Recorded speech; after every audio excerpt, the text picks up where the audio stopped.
Hey everyone, it's Zach, and in today's video, we're just going to go through some features that I've seen on the vehicle since upgrading to the new software. Primarily, we're going to go through the curves and see how everything handles it that way. As you saw in that last little clip, the car is actually seeing people walking, and actually the direction that they're going there as well, and you can see their legs moving. Same thing for bicycles and whatnot. You can see people biking and in the direction they're moving. No more are they just kind of walking in front of you and walking side by side there as well. So in this video, like I said, we're going to go through some spots. I'm going to just point out some things that I've discovered and mainly just kind of talk about the corners and stuff like that and how it's taking those. So yeah, so enjoy the video and please like, comment, subscribe, do all that fun stuff. If you have questions about Tesla, let me know. Also, if you're going to purchase one, use the referral link down below. It works for the Model Y now there as well. So that last little clip there, you actually saw the vehicle didn't understand the speed limit, so it was actually going over a new overpass that was put in probably about a year ago, but it still drops it down to 70 where it's actually an 80 going through there, which is kind of annoying because it could pose an issue for anyone behind you if they're not expecting you to brake or anything like that, right? Okay, so we're gonna come up to a spot here, and you'll notice, like in Canada, we don't have the feature update that allows traffic control. We're supposed to get that actually tomorrow, which is Thursday, June the 11th. According to Elon, whether that actually happens or not, we will find out tomorrow. But it'll show the stoplights right now. It'll show stop signs. It'll show the light status: green, yellow, red, all that as well. But I'm gonna have to use my foot there to disengage AutoPilot and re-engage it there. If you haven't used a Tesla vehicle yourself, or you haven't watched a Tesla video, you may not know kind of how to tell if the vehicle's in autopilot.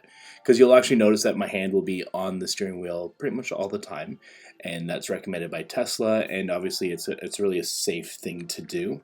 But if you look here in a second when we start going, you're going to notice me tap down on the right stalk of the steering wheel. So what that's going to do, that's going to re-engage the automatic cruise control and the auto steer, in which those two combined together is the Tesla Autopilot. So with those together, you can see that the blue line markers are outlining the actual lane here. So we're just going to speed up a little bit here and come to our first curve in just a moment.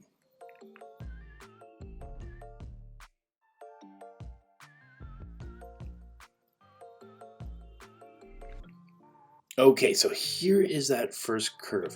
This one's pretty easy, but you'll notice that my speed limit is actually set to 60. So the vehicle is using, I'm assuming in combination with the vision system as well as the mapping system, it's using that information to say, well, this curve is a degree of such and such, and I should probably only take it at this speed. So it's giving you that better experience versus being whipped into the corner of the vehicle as it takes that corner by itself. So we're going to come up to a light that is just changing green here. And I know some people like to see the rear view camera, especially when we come up on some more tight curves. So I've gone ahead and added that in some spots as well. And just do mind any shaking. I'm just using the iPhone. And I think it has an issue with the image stabilization and the car's movements.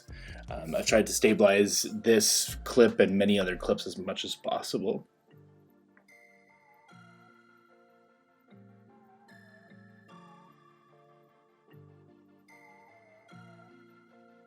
Okay, so we are coming into the dreaded S-curve.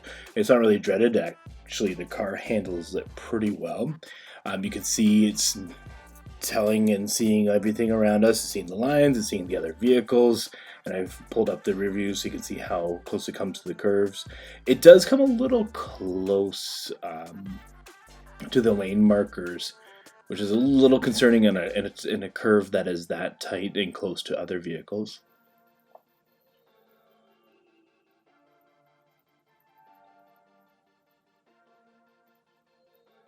Okay, so we got a couple moments here. Just sit back, relax, enjoy the next few minutes, and I'll be back.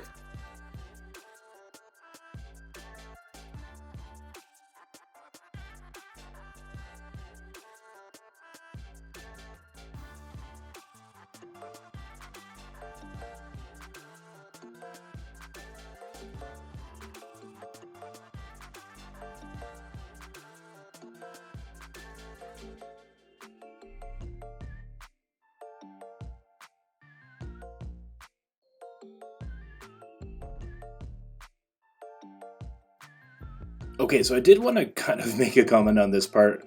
As you can see, we are coming pretty close to other vehicles on the right, and for the most part, Autopilot does a really good job. You can see the sensors on the vehicle there, indicated by gray, yellow, or red. Uh, Little lines or curves are kind of telling you how close we're getting to the other vehicle. With it, if it going red, it's quite close. And it's doing a pretty good job keeping us away from the vehicles as they are coming on our right through the curves. But as you'll notice, there were some vehicles that got pretty close, in which I had to take over because I didn't really feel that comfortable. But yeah, keep going, and I'll be back.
Okay, so it is gonna get a little bumpy here.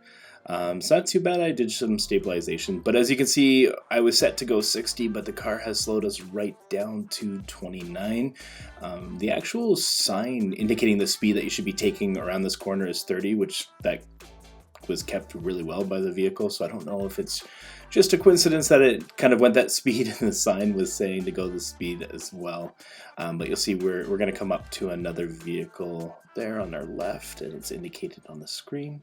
And then we're going to be coming up to another tight curve. So you'll notice some of these tight curves, it takes it pretty well, slows down as expected and as it should.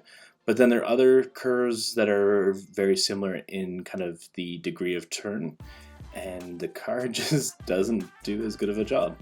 But yeah, this one's going around just as we would expect. I've taken this curve many times without issues. As you can see, I've actually taken my hands off the wheel. Don't do that. The car will tell you that you need to put your hands back on the wheel if you do that for too long. Okay, so we're going through here. So that's pretty much it. All those curves handled like a breeze. The very first one, actually a few moments ago, the car for a while had an issue with it in which it would abort, and only recently has it been able to make that curve, which is awesome. So let's keep going for the drive and see the rest.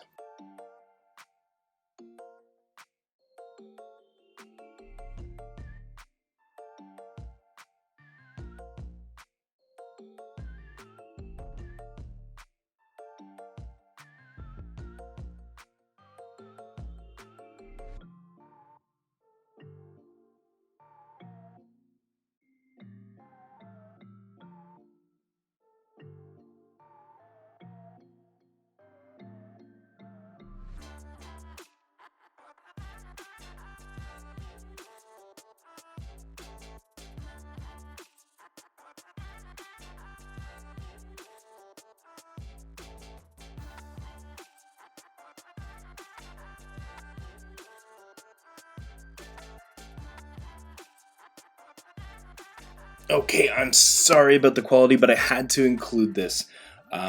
This is a really tight curve, and it kind of makes for a bit of an issue because we're kind of going to the right. We're also going uphill, in which we've got another lane coming the other way, but the car makes it without ease.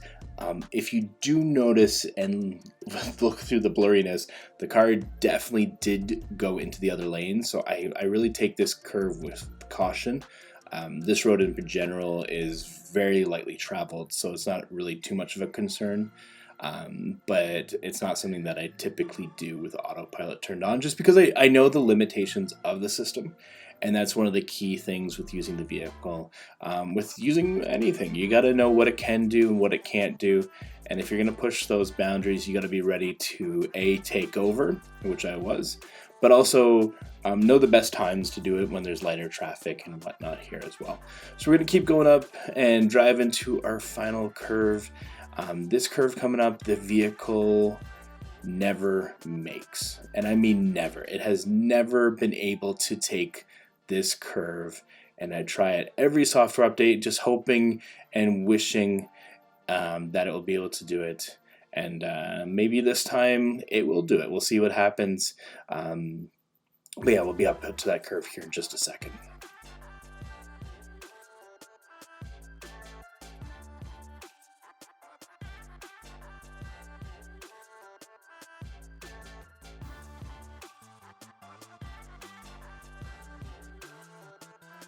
Okay, sorry, right. We actually have two curves. So this one, it's slowing the vehicle down. I think we're set to 50 kilometers an hour, and we're taking the right-hand curve. It slowed us down to 40, 41, which is great. No issues with that curve. Typically, ever, it's been able to do it. But this is the curve. The question is, will the car make it this time? And what will happen? No, it's yeah. See, sad trumpet music. That's the curve that it has never been able to make, and I'm really hoping that in a future firmware software update, the car will be able to take that curve. I don't really understand what makes that curve much different from the other tight curve that we took earlier on in this video, but yet to be seen. But until the next video, like the video, comment, subscribe, do whichever you please. If you liked the video, let me know. If you didn't like it, let us know, and let me see what we can do differently. What do you want to see about the vehicle? Until the next one, see you guys later.